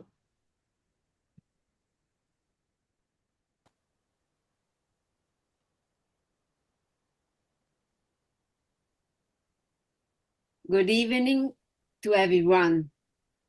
I'm Master Yairo's wife, and I will translate his speech from Japanese to English. Speech by Master Yuji Yairo for the International Conference for Peace and 邪欲と構想を生む根源であるから、この欲を放下しない限り人間社会に平和は作り出されない。所有する名とは、すべてのものを公的、全体的なものとみなして共有せよとの意味でもある。たとえ自分の土地は自分だけのものとして扱うのではなく、社会全体、生物全体の土地をお預かりしていると思うという心である。Is it possible in the midst of worldly society to achieve a life of non-possession? To verify this, I interrupted my life in the city and moved to the countryside. After 3 years of trying, I found myself in front of the entrance to the word I was looking for. This word is almost in the opposite for the worldly way of seeing. It may be that people living in the worldly society see the truth not as it is, but as hypocrisy.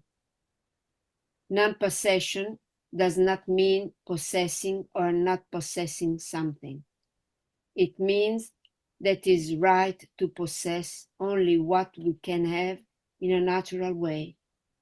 The desire for possession is the source of incorrect desire and give rise to conflict and violence. Therefore, until we won't be able to detach ourselves from this desire, we cannot build peace in human society. Non-possession means considering everything to belong to everyone. For example, the land we own must not be treated as if it were only ours, but must be considered as a gift received to be used for the entire society and for all living beings. We have to think this way. この地球は地球上に生きるすべてのものに活用する権利が与えられている。人間は人間も草も木も犬も同等の権利を持っているのである。しかも人間の場合、人間だけを与えられている知性と想像力を地球の全生物のために活用する地球のすべてを守る義務を背負っているのである。我が土地、我が家、我が子の我がこれを放下するのである。自分だけ幸福、自分だけ得をする、自分だけ大切の欲望を捨てること。これが無所有の教えである。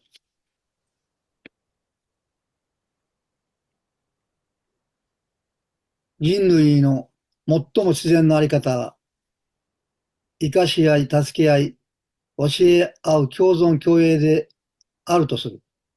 このことを説くためにあるのが真のヨガの意味である。共存共栄が真の意味のバランス、すなわちヨガであって、このことのみ真の平和社会が実現するのであり、ヨガ、悟道の目的がこのことを説くためにあり、このことが真のヨガの命である。We receive this planet as a gift.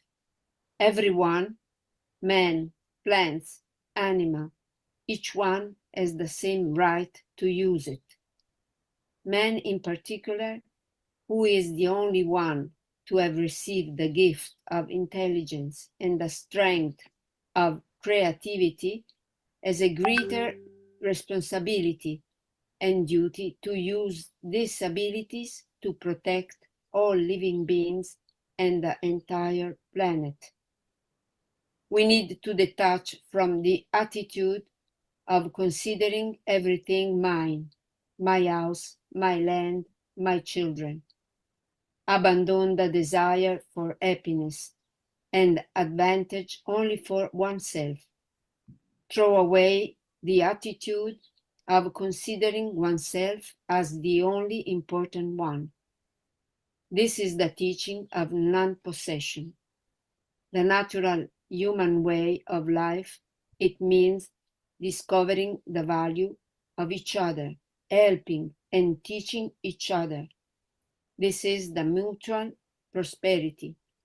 Explaining this is the task of true yoga. Mutual prosperity is the true meaning of balance, that is yoga. Only in this way is it possible to achieve true peace in the world. Explaining this is the purpose of the search for the true yoga and is the fundamental essence of life.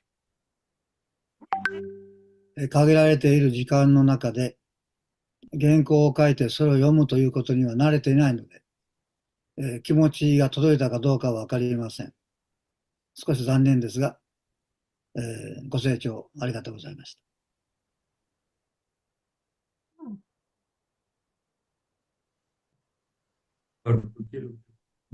Thank you, Master Yuji, for your message of peace.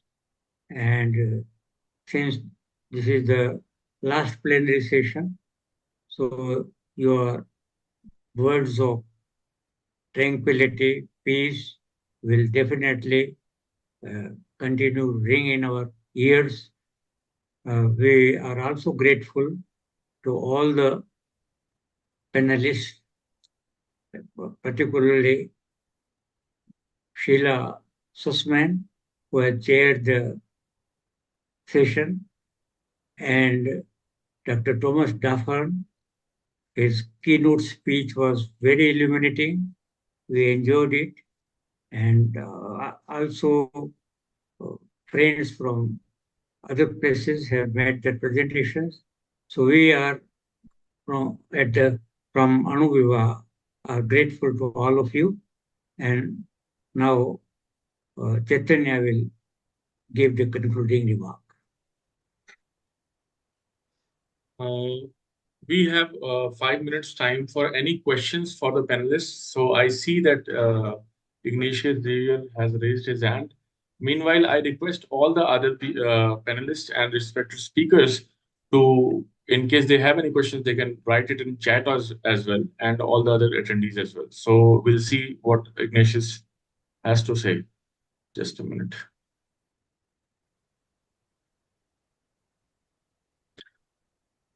Please speak, Ignatius Xavier, sir.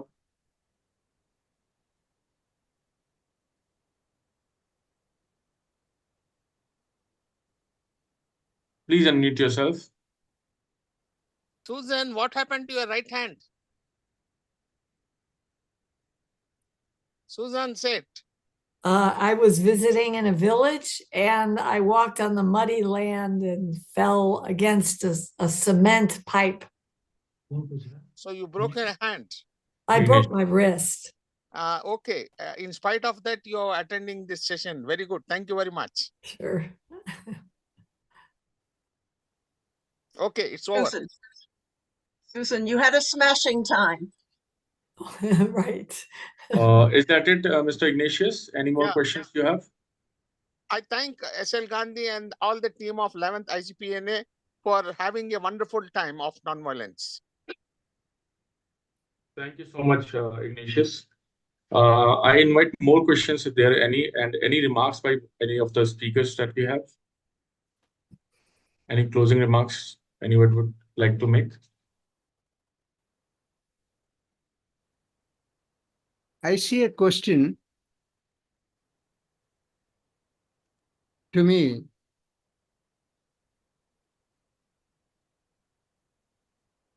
So there is a question from a panelist named Gopikrishnan S. He says to Dr. Panikar, I guess, your session was very insightful. Is the model Sahajivan Swaraj possible to mitigate the waste management crisis? So, Dr. Panikal, please answer.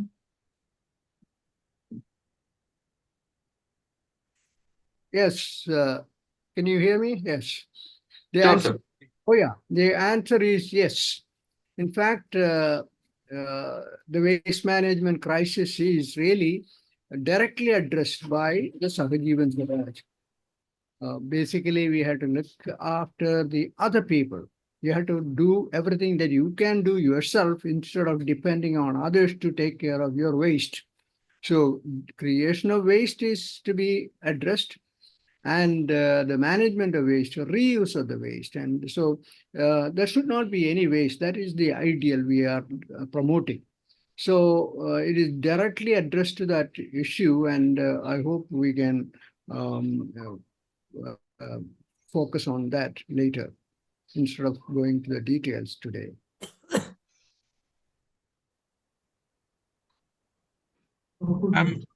All right. Yes, sir. Please, Professor. I'd like to just make an offering actually. When we've met in person, the last time was in Delhi, and many of you were there. It was a great event, and this is the 11th. We normally issue a declaration in writing.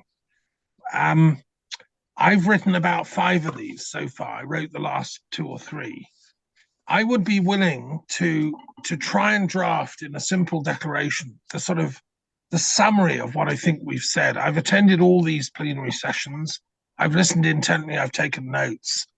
I will try and summarize them, if you want, into like a 2-page document.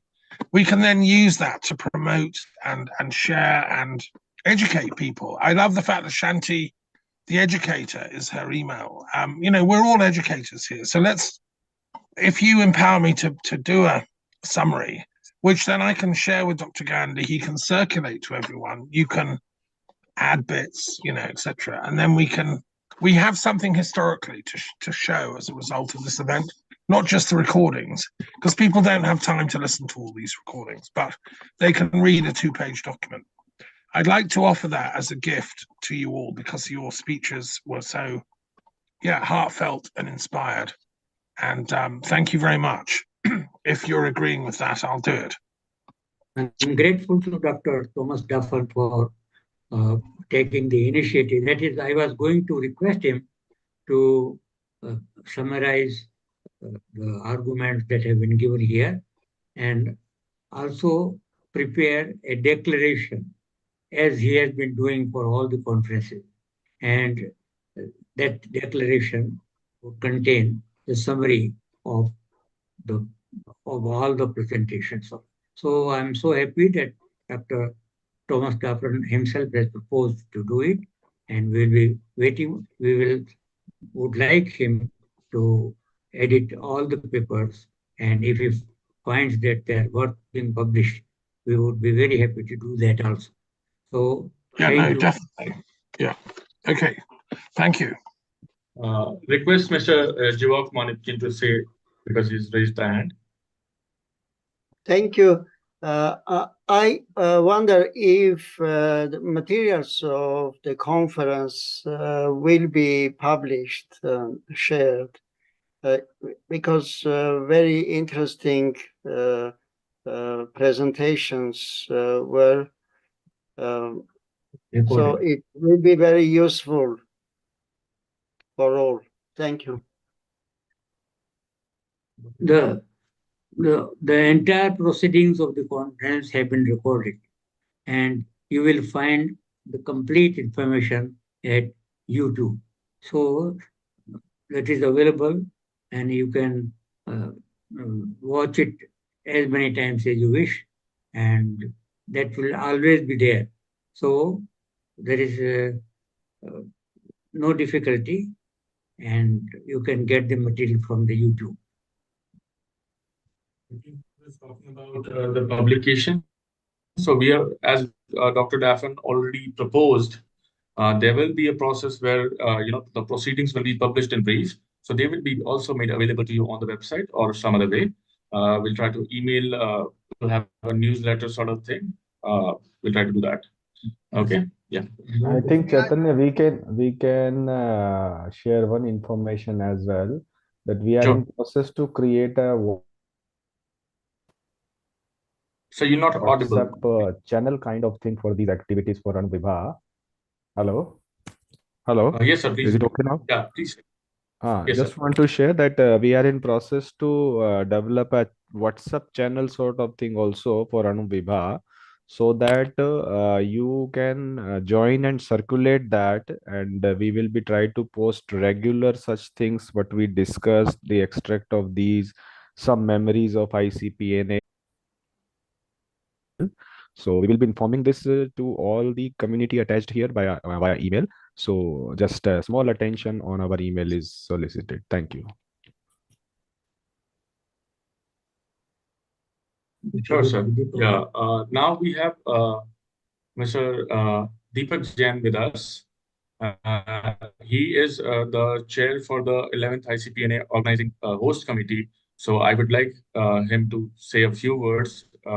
It has been a great journey for all of us, and we have, as a team from Anuvibha, we've really enjoyed thoroughly all the speakers. So there's gratitude from our sides as well to all the speakers and the panelists. So please, Deepak ji, say a few words. Thank you very much for the great thing that Dr. S.L. Gandhi has done. Thank you very much. It's a pleasure to meet you again, and we look forward to meeting you in the next one too. Thank you. I think Ms. Bharti and Ms. Shanti both wants to say something. Let them first do. So Bharti ji, can you please unmute yourself and speak? Yeah, thank you, Deepak ji. Actually, a very important information I have to share, as we all are talking about peace and the strategies to incorporate peace, and we all have come up with one thing, that inner peace is required, and everybody is talking about that psychology plays a very, very important role. But it is not medically proved yet that alternate medicine actually works. And the project I was discussing, the Feel and Heal Your Body, is pioneering a ground-breaking project that integrates medical data with psychological, behavioral, and other analysis to demonstrate the effectiveness of these techniques in promoting physical and emotional well-being. And this innovative approach is the first time in the world history, aims to validate the connection between mindfulness practices and holistic healing, providing empirical evidences to support their integration into medical and educational setting globally. And my idea is once it is proven on medical ground, we can incorporate an educational and health system as a part of the curriculum. So everybody is invited to join in this mission so that we can achieve the goal. We are planning 5 such camps nationally or internationally, offline camps, where we will be taking the medical testing in first phase. In the second phase, we will train and training plus healing will be there. And at the end of the session, like 7th day, again retesting will be there. So we'll be having medical evidences as well. So all are invited. My information is there in the chat box. So you can go through and anybody can come up and join in. Thank you. Thanks a lot, Bharti ji, for sharing this information, and I hope this goes well. Shanti ji, can you just unmute yourself? Yeah. So I was wondering how to actually promote this to others. One is, the 2-page synopsis that Dr. Thomas will be preparing, so which can be easily passed on. But I was also wondering 2 things. One, is it possible to make like mini trailers of, a few minutes that gives an overall like a teaser that we can share with on the social media through email list, and then invite them to watch the bigger one? And second is there a way to have each speaker's presentation individually as a video, or they are only going to be available as a 2.5 hour session on YouTube, and then we have to do our own? I don't know, are they downloadable? Can we edit? I don't know. So I just wanted your suggestions on how else we can promote this concept, because I want lots of people to be listening to these and becoming aware of this. So I wanted your advice on the best way to do and the easy way that we can actually spread what has happened to others. Yeah, sure. Thanks for your advice and what you suggested. That's very important that so much of good knowledge has been shared on this platform. And how can we take this knowledge ahead to the world? I know like a lot of learned people were here from day one, and like even a lot of good submissions we saw, in last 7 sessions and the inaugural sessions. And I'm very much, in favor of what you're saying. So let me just think and, have a discussion with our team that can we just, break down the snippets, and share with you. So you can, of course, post on your social medias. So at least your network, you are, sharing with your network, and of course, and they will share it in, ahead with others also. So let me just see whatever best is possible we will try to do from our Anuvat Vishwabhati Society team. We will try our best, ma'am. Okay. But for now, these videos that are uploaded on YouTube, are they downloadable? Yeah, you can download the videos. Okay. Yeah, but those are like little longer videos, like it's almost 2 hours video. So probably you can make some clips of the video. That facility is available. You can also make some clips and you can download the clip, specific sessions you can download from that. Oh, I see. Okay. Okay, so now I request Sri Jayas Vora, the international coordinator of Anuvebha Bharati, to say a few words before we close. I think Deepak ji saying is not completed, so let him complete. Yeah. Uh, So first of all, I want to thank, Anuvad Vishwabhati Society for, and especially uh, Dr. S.L. Gandhi ji for keeping this feeling of, ahimsa, non-violence and peace in his mind, and then, bringing it to the execution. So this was my first, let me tell you very honestly, this was my first association with ICPNA, or I will say with Anurag. I'm like working with a lot of other social organizations, but this time, and thanks a lot to our president, Avinash ji Nahar. Just see if Avinash ji was about to join, he had called me. If he is there, please bring him into the session. And Avinash ji, because yeah. So he just called me that, Deepak, we are doing something like this. And earlier we had decided to do it in the physically. And I'm like sitting in Mumbai and it was being planned for Mumbai, but then we move it to, a digital platform. And I think this is again a change, So we all know that changes do happen. And this was a big change that, from physical, we have moved to digital. But let me tell you very honestly, digital is something which will stay for a way more longer time.